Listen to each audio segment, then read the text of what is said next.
Ada masa dalam kehidupan kita di mana segala sesuatu terasa runtuh. Saat itulah dunia yang sebelumnya tampak indah, penuh warna, tiba-tiba kehilangan cahaya.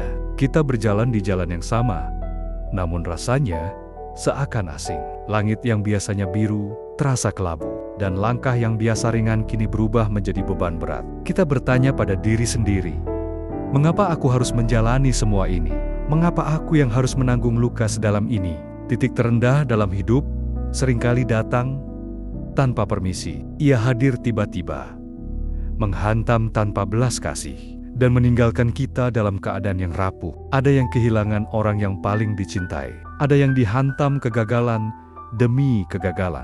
Ada yang merasakan sepi meski dikelilingi banyak orang. Dan ada yang kehilangan arah hingga merasa hidup ini sia-sia. Tidak ada satupun jiwa di dunia ini yang benar-benar luput dari ujian. Allah sudah berfirman, apakah manusia mengira bahwa mereka akan dibiarkan hanya dengan mengatakan, kami telah beriman, sedangkan mereka tidak diuji? Quran Surah Al-Ankabut ayat 2. Maka, ujian itu bukanlah kebetulan, ia adalah kepastian. Ujian adalah bahasa yang dipakai Allah untuk membentuk jiwa kita. Tetapi di tengah kesakitan itu, seringkali kita lebih memilih untuk larut dalam keputusasaan. Kita menutup diri dalam kegelapan hati, membiarkan emosi yang merusak menguasai kita. Kemarahan, kecemburuan, ketakutan, dan rasa tidak berdaya menjadi racun yang menyelinap. Kita mulai membandingkan hidup kita dengan orang lain. Kita melihat mereka tertawa, sukses, berbahagia, sementara kita terpuruk. Kita merasa tertinggal, ditinggalkan, bahkan dilupakan oleh Allah. Namun, justru disitulah inti dari titik terendah. Ia adalah cermin yang memperlihatkan siapa kita sebenarnya. Imam Al-Ghazali pernah mengingatkan, dunia ini hanyalah bayangan.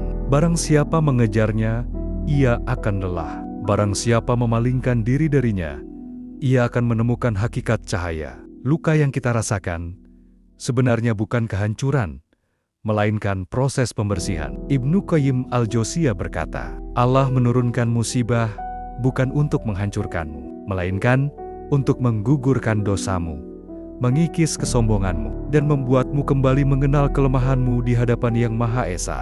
Betapa sering kita membangun hidup dengan penuh kebanggaan, pekerjaan yang stabil, hubungan yang hangat, rencana yang indah, namun ketika satu demi satu hancur, kita merasa dunia tidak adil. Padahal, mungkin Allah sedang menyingkirkan sesuatu yang membuat kita berpaling dari Yang Maha Esa. Rasulullah pernah bersabda, tidaklah seorang muslim ditimpa kelelahan, penyakit, kesedihan, kegelisahan, penderitaan, dan bahkan duri yang menusuknya, melainkan Allah akan menghapus sebagian dari kesalehan-kesalehannya.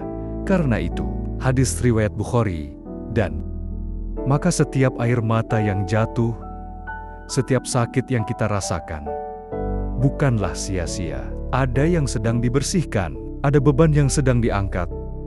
Meski kita tak melihatnya, tetapi mari kita jujur, di titik terendah, kita seringkali tidak ingin mendengar kata-kata penghiburan. Kita merasa tidak ada yang benar-benar mengerti.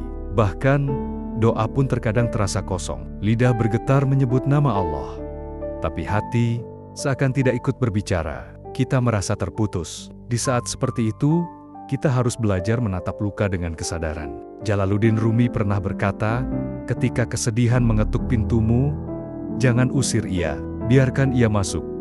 Karena ia datang bukan tanpa alasan. Ia adalah utusan dari Tuhan untuk membersihkan jiwamu. Kita tidak bisa melarikan diri dari luka. Kita hanya bisa menghadapinya, menyelami makna yang tersembunyi di dalamnya. Luka itu adalah pintu yang mengantar kita menuju kerendahan hati. Ia menundukkan kepala kita yang terlalu tegak dan memaksa kita untuk bersujud, mengakui betapa lemahnya kita. Dalam Al-Quran, Allah mengingatkan, kami pasti akan menguji kamu dengan sedikit ketakutan, kelaparan, kekurangan harta, jiwa, dan buah-buahan. Dan sampaikanlah kabar gembira bagi orang-orang yang sabar. Quran Surah Al-Baqarah ayat 155.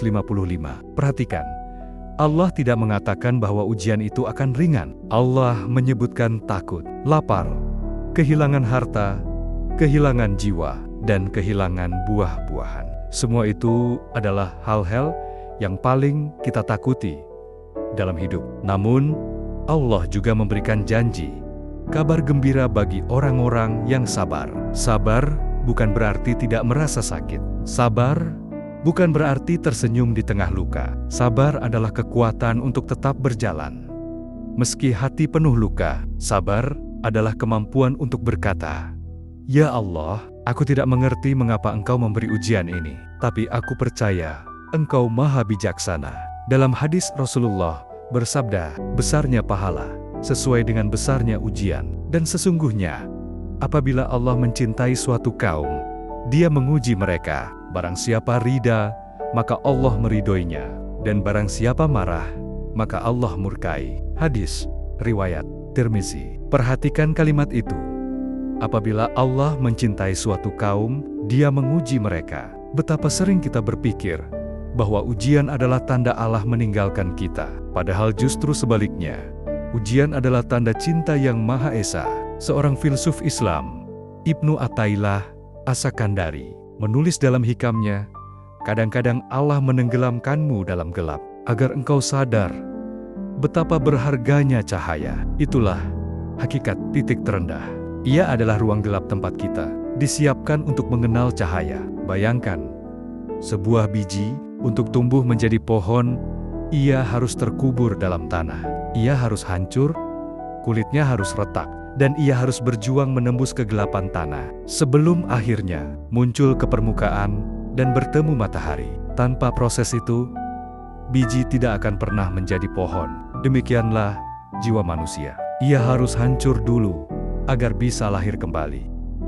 Kebangkitan sejati bukanlah ketika semua masalah hilang. Kebangkitan adalah ketika kita mampu berdiri, meski tubuh masih penuh luka, dan berkata, "Aku masih bersama Allah."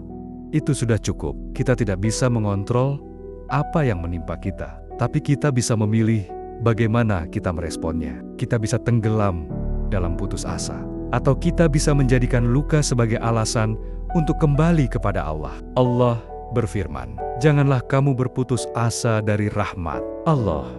Sesungguhnya Allah mengampuni dosa-dosa semuanya. Sesungguhnya Dialah yang Maha Pengampun lagi Maha Penyayang." Quran Surah Az-Zumar ayat 53. Tidak ada dosa yang terlalu besar bagi ampunan yang Maha Esa. Tidak ada luka yang terlalu dalam bagi kasih sayang Tuhan. Dan tidak ada malam yang terlalu gelap bagi cahaya Tuhan. Maka ketika engkau berada di titik terendahmu, jangan katakan, "Aku sudah berakhir." Katakanlah, "Aku sedang diproses." Suatu hari, engkau akan menoleh ke belakang dan melihat bahwa setiap luka, setiap air mata, setiap malam panjang yang kau lalui, ternyata membawamu lebih dekat kepada Allah. Engkau akan berkata, "Alhamdulillah, aku pernah jatuh. Karena dari kejatuhan itulah, aku belajar berdiri." Dan pada akhirnya, kita semua akan mengerti, titik terendah bukanlah akhir. Ia hanyalah awal dari perjalanan menuju ketabahan, menuju kesadaran, menuju cahaya.